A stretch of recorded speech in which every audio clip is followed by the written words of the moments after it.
Dans les vallées isolées d'un pays que les cartes n'osaient même plus nommer, il existait un village oublié, niché entre des collines couvertes de poussière dorée. Ceux qui y vivaient survivaient grâce à un seul trésor, de fines paillettes d'or que les rivières rechignaient de plus en plus à libérer.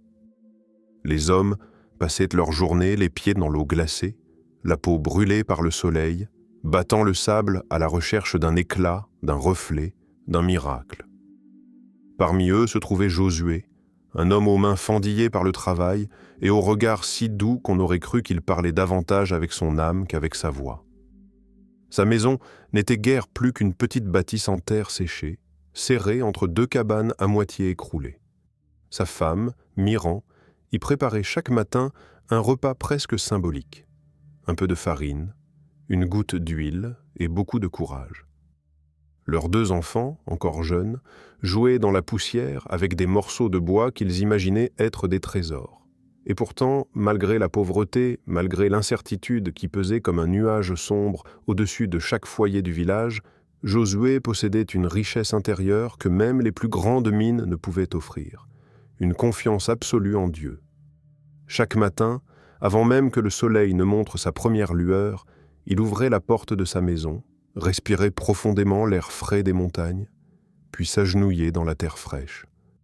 C'était un rituel que personne ne lui avait appris. C'était simplement devenu la manière la plus naturelle qu'il connaissait pour commencer une journée. Il fermait les yeux et murmurait « Seigneur, merci. Merci pour la vie, même quand elle est rude. Merci pour le pain, même quand il manque. Et merci pour la force de continuer, même lorsque mes bras tremblent. » Jamais ses prières n'étaient longues. Jamais il ne demandait la richesse pour lui-même. Ce qu'il demandait, c'était la dignité. La possibilité d'offrir à sa famille un lendemain qui ne goûterait plus l'inquiétude. La paix d'un soir où ses enfants ne lui poseraient plus la question « Papa, mangerons-nous bien demain ?» Lorsque Josué se remettait debout, sa foi semblait avoir laissé une lumière dans ses yeux, une lumière que même la misère n'arrivait pas à éteindre. Miran le regardait partir chaque matin avec un mélange de fierté et d'inquiétude. Elle savait qu'il n'était pas seulement en train de chercher de l'or. Il portait en lui la responsabilité silencieuse de tenir sa famille debout. Avec son vieux plateau de métal bosselé, une pelle qui menaçait de se briser au moindre choc, et un sac en toile presque vide, Josué descendait le sentier poussiéreux qui menait au fleuve. Chaque pas soulevait un léger nuage que le vent dispersait aussitôt, comme si la terre elle-même se refusait à garder la trace de tant d'hommes brisés par l'espoir. Mais Josué n'était pas brisé. Pas encore. Peut-être était-il simplement trop croyant pour plier. En marchant, il chantait. Pas des chants appris dans une église, pas des chants écrits dans un livre, des chants nés du fond de son âme. Sa voix s'élevait au-dessus du grondement du vent. « Dieu, tu vois mes mains, même vides, elles t'appartiennent encore. Tu vois mon cœur, même fatigué, il espère toujours. Conduis-moi là où mes yeux ne peuvent voir. » Certains habitants, en l'apercevant passer, hochaient la tête avec compassion. « Pauvre Josué », disait-il. Il croit encore qu'un miracle l'attend. D'autres enviaient la paix qu'il transportait avec lui comme une seconde peau. Lorsqu'il atteignait enfin la rivière, Josué s'accroupissait, plongeait sa bâtée dans l'eau froide et commençait la même danse répétitive qu'il connaissait depuis l'enfance. Agiter, filtrer, espérer. Le mouvement était tellement ancré en lui qu'on aurait pu croire que la rivière parlait à travers ses gestes. Heure après heure, il scrutait le fond de son plateau, cherchant un éclat doré. Parfois, il en trouvait un. Souvent, il n'en trouvait pas. Mais chaque fois, sans exception, il relevait la tête vers le ciel et murmurait « Merci Seigneur. Même si ce n'est presque rien, c'est toi qui l'as permis. » Et à ces mots, quelque chose de puissant se passait, quelque chose que seul un homme avec un cœur stable peut comprendre. La gratitude exécutait en lui une force supérieure à la fatigue, plus puissante que la déception, plus solide que la faim. Ce jour-là pourtant, le fleuve semblait plus avare que jamais. Les paillettes d'or se faisaient rares, si rares que même le soleil semblait avoir perdu espoir de voir briller le métal précieux. Chaque mouvement de bras arrachait un soupir à Josué, non pas de lassitude, mais de préoccupation pour ceux qui l'attendaient à la maison. Il pensa à Miran, à ses yeux fatigués mais courageux. Il pensa à ses enfants, qui rêvaient de jouer mais n'avaient que des morceaux de bois. Et alors, comme chaque matin, il fit ce qu'il savait faire de mieux. Il releva la tête, inspira profondément et dit « Mon Dieu, si mes mains ne trouvent rien aujourd'hui, que mon cœur, lui, ne te perde jamais. » Dans ce village où chaque gramme d'or avait le pouvoir de nourrir ou d'affamer une famille entière, une autre figure dominait les lieux comme une ombre massive, Donaris, le grand acheteur d'or. Un homme à la stature imposante, toujours vêtu de tissus coûteux qui détonnaient avec la poussière des rues et les habits fripés des orpailleurs. Son commerce, construit en pierre polie et surmonté d'un toit en métal étincelant, semblait narguer tous ceux qui passaient en devant. Là où Josué se levait chaque matin avec une prière, Donaris commençait chaque journée avec le bruit sec d'une caisse enregistreuse et le cliquetis de ses balances truquées. Parmi les habitants, on murmurait que sa richesse ne venait ni de la chance ni du travail, mais d'une seule chose, l'injustice. Chaque gramme apporté était pesé, mais jamais au poids réel. Chaque orpailleur repartait avec une perte invisible, un vol silencieux qu'on apprenait à tolérer faute d'alternative. Et Donaris le savait. Il en jouissait même. Lorsque Josué franchissait la porte du commerce, le regard du riche acheteur se transformait aussitôt en un sourire moqueur, comme s'il voyait devant lui un homme qu'il avait lui-même inventé pour se sentir supérieur. « Ah, Josué, » disait Donaris avec sa voix grave et condescendante. « Tu es encore venu m'apporter tes miettes ?» Josué ne répondait jamais. Il se contentait d'un hochement de tête humble et déposait sa petite quantité d'or, parfois si minime qu'elle semblait presque invisible sur le métal froid de la balance. Donaris ajustait la balance avec un petit geste discret de son doigt, un geste presque imperceptible, presque. Puis, il annonçait un prix dérisoire, toujours trop bas, toujours injuste. Josué, malgré la pauvreté qui collait à sa peau comme une seconde ombre, acceptait sans révolte. Pas par faiblesse, mais par conviction. Il savait que répondre par la colère n'était pas son chemin. Ce jour-là, pourtant, quelque chose dans l'air était différent. Peut-être la fatigue, peut-être la faim, peut-être simplement le poids accumulé des humiliations. Donaris comptait les pièces qu'il allait remettre à Josué, quand il éclata d'un rire sonore qui résonna contre les murs. « Tu espères toujours qu'un jour Dieu te soulèvera de la boue, n'est-ce pas? Toi, un pauvre orpailleur qui n'a même pas de quoi acheter une pelle neuve ?» Les quelques hommes présents détournèrent le regard, gênés. La cruauté du riche devenait trop grande pour être ignorée. Mais Donaris, incapable de reconnaître les limites, continua. « Tu rêves, Josué. Ce monde n'offre rien aux gens comme toi. L'or n'est pas pour les mains vides. Et Dieu, lui, ne perd pas son temps avec les faibles. » Un silence pesant tomba. Même le souffle du vent semblait s'arrêter. Josué ferma les yeux un instant.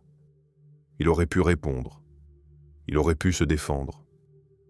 Mais au lieu de cela, il inspira profondément et murmura « La force ne se mesure pas à ce que l'on possède, mais à ce que l'on garde en dépit de tout. » Donaris leva les yeux au ciel, exaspéré. « Toujours tes phrases ridicules, Josué. Tu es né pauvre, tu mourras pauvre. Accepte-le. » Les mots frappèrent Josué comme des pierres. Mais aucune pierre ne pouvait éteindre ce qui brûlait en lui. Il attrapa sa petite bourse, remercia poliment et quitta l'endroit.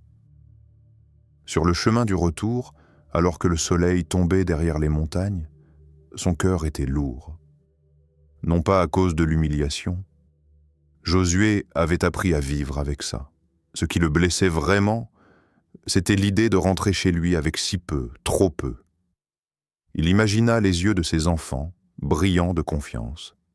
Il imagina le sourire fatigué de Miran qui lui disait chaque soir « Dieu pourvoira, n'aie pas peur ». Ces visages étaient comme des torches qui éclairaient l'obscurité de ses doutes. Lorsqu'il entra dans sa maisonnette, il posa ses outils dans un coin et resta quelques secondes debout, immobile, respirant difficilement. Miran comprit immédiatement. Elle n'avait pas besoin de mots pour ressentir son combat intérieur. Cette nuit-là, alors que le village s'endormait, Josué se rendit dans la petite pièce où il priait habituellement. Aucun chant ne sortit de sa bouche. Aucune parole ne trouvait sa route. Alors, lentement, il s'agenouilla. Ses mains tremblaient, sa respiration se coupait par moments, et pour la première fois depuis longtemps, ses prières se changèrent en larmes. « Seigneur, » murmura-t-il, « donne-moi la force de continuer. Donne-moi la foi que mes yeux ne voient plus, et si tu le veux, si ton temps est venu, ouvre un chemin là où il n'y en a aucun. » Les larmes tombèrent lits sur la terre battue comme une pluie silencieuse. Dans cette pièce minuscule, un homme venait de déposer toute sa douleur, mais aussi toute son espérance. Cette nuit-là, le silence avait une épaisseur étrange, comme si l'air retenait son souffle autour de Josué. Sa prière, lourde de fatigue, résonnait encore dans la petite pièce, mais quelque chose avait changé. Il ne savait pas si c'était à l'intérieur de lui ou autour de lui, seulement que l'atmosphère semblait vibrer d'une manière inhabituelle. Les murs en terre battue, éclairés par la faible lumière d'une bougie, projetaient des ombres longues qui s'étiraient comme des bras en mouvement. Le vent s'infiltrait doucement par les fissures de la fenêtre, mais il n'avait pas la même voix qu'à l'accoutumée. C'était comme un souffle guidé, intentionnel, un souffle qui semblait vouloir lui dire « Écoute ». Josué essuya ses larmes avec le revers de sa main, inspira lentement et resta immobile. Puis, tout devint étrangement léger. La fatigue de ses épaules sembla se dissoudre. La douleur dans sa poitrine se fit moins lourde. Et sans qu'il ne comprenne quand ni comment, ses yeux se fermèrent d'eux-mêmes. Ce n'était pas du sommeil. Pas vraiment. C'était autre chose. Une sorte d'entre-deux où son esprit flottait sans effort. Là, dans ce royaume, suspendu entre rêve et réalité, il se retrouva debout, au bord d'une rivière qu'il connaissait mais qui semblait transformée. L'eau était plus claire que jamais, presque lumineuse. Les pierres scintillaient sous la surface comme si une lampe invisible éclairait leur cœur. Le ciel au-dessus de lui n'était ni sombre ni clair. Il était d'un gris calme, enveloppant, presque doux. Et puis, sans bruit, une silhouette se forma au milieu d'une brume délicate qui flottait au ras du sol. Ce n'était ni effrayant ni surprenant. C'était naturel.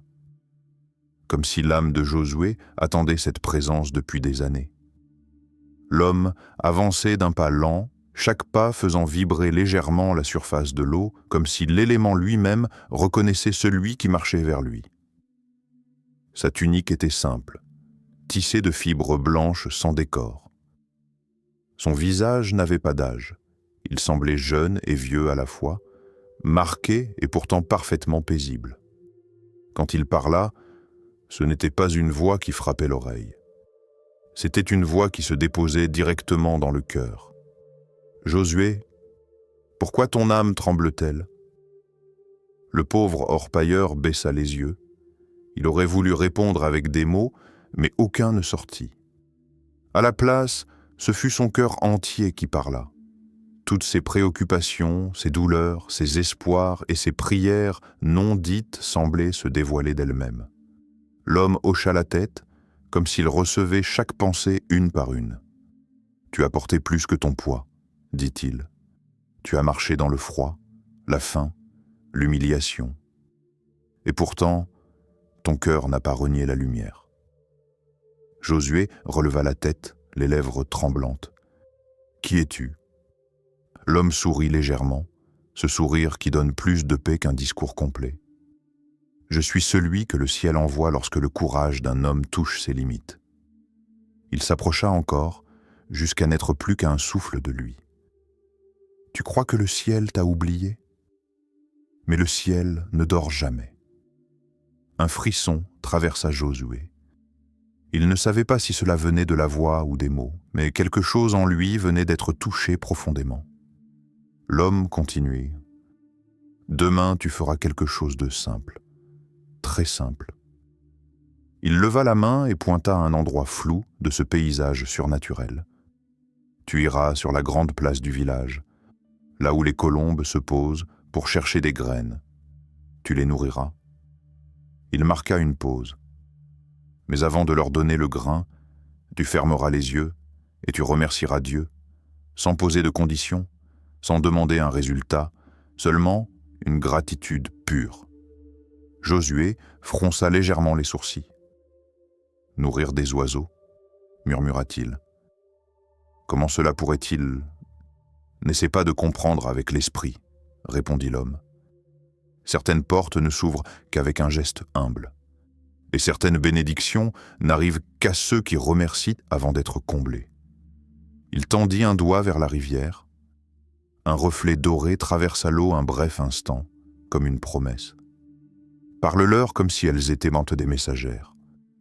Confie-leur ta requête. Le ciel écoute ceux qui donnent sans attendre, et ceux qui croient sans voir. » Josué aurait voulu poser 1000 questions, mais déjà la silhouette devenait plus floue, comme aspirée par la lumière qui grandissait autour d'elle. Souviens-toi, Josué, la foi ouvre toujours un chemin où il n'y en a aucun. Puis tout se dissipa. La lumière, le paysage, la rivière. Josué ouvrit brusquement les yeux. Il était de nouveau dans sa petite pièce, à genoux, la bougie vacillant comme si une brise invisible venait de passer. Il respira profondément. Et pour la première fois depuis longtemps, son cœur ne tremblait plus. Au premier rayon du soleil, la lumière passa à travers la petite fenêtre de la maison et se posa sur le visage de Josué. Il ouvrit les yeux avec une sensation étrange, comme si un souffle invisible avait déposé en lui quelque chose de nouveau durant la nuit.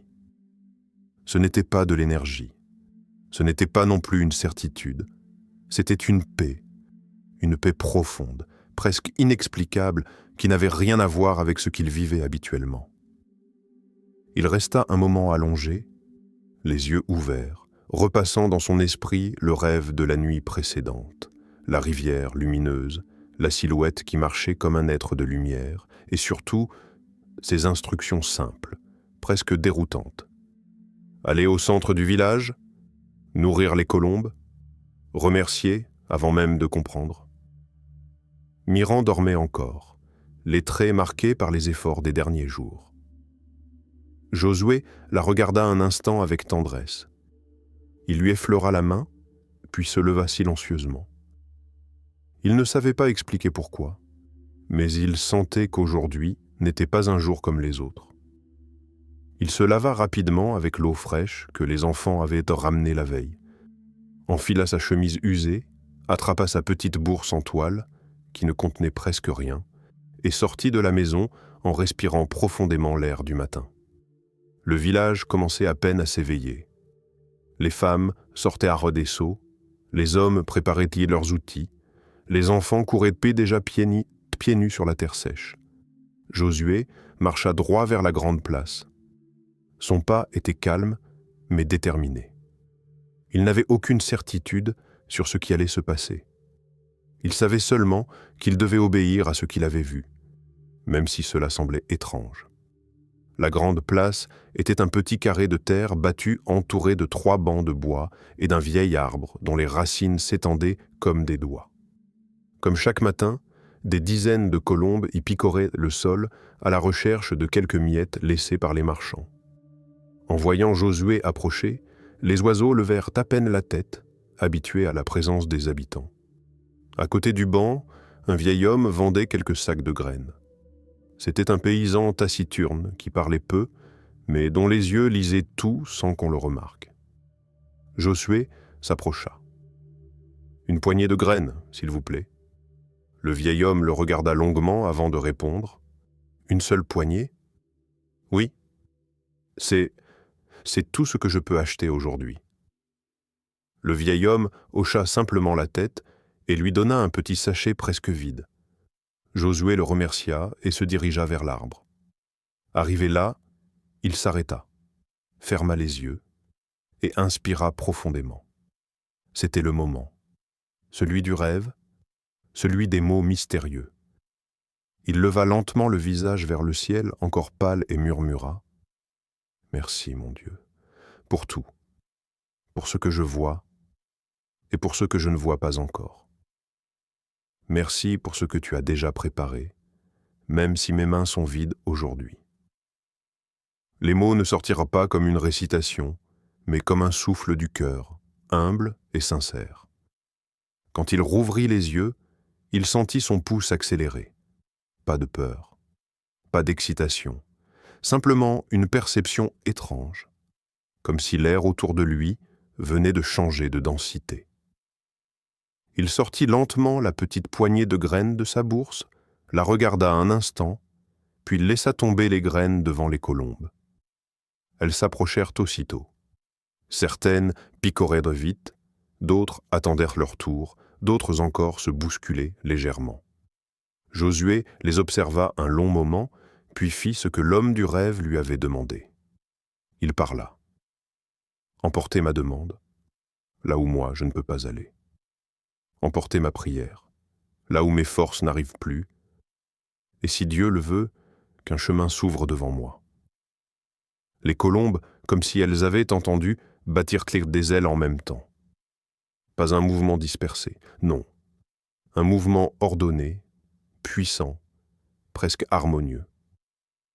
Elles s'envolèrent toutes ensemble dans un bruissement qui fit vibrer l'air. Les villageois présents se retournèrent, surpris. On n'avait jamais vu les colombes s'envoler ainsi d'un seul élan. Même le vieil homme aux graines les suivit du regard, bouche entr'ouverte. Josué resta immobile, les yeux fixés vers le ciel, sentant une chaleur étrange dans sa poitrine, comme si quelqu'un venait d'y déposer une braise d'espérance. Puis, très lentement, il se retourna. Il savait que sa journée devait continuer. Il savait qu'il devait aller travailler, même si ses mains étaient fatiguées. Mais en marchant vers la rivière, il ne marchait plus avec le même poids. Il avait l'impression de porter quelque chose de léger, d'invisible, mais de puissant, comme si un miracle venait d'être mis en mouvement.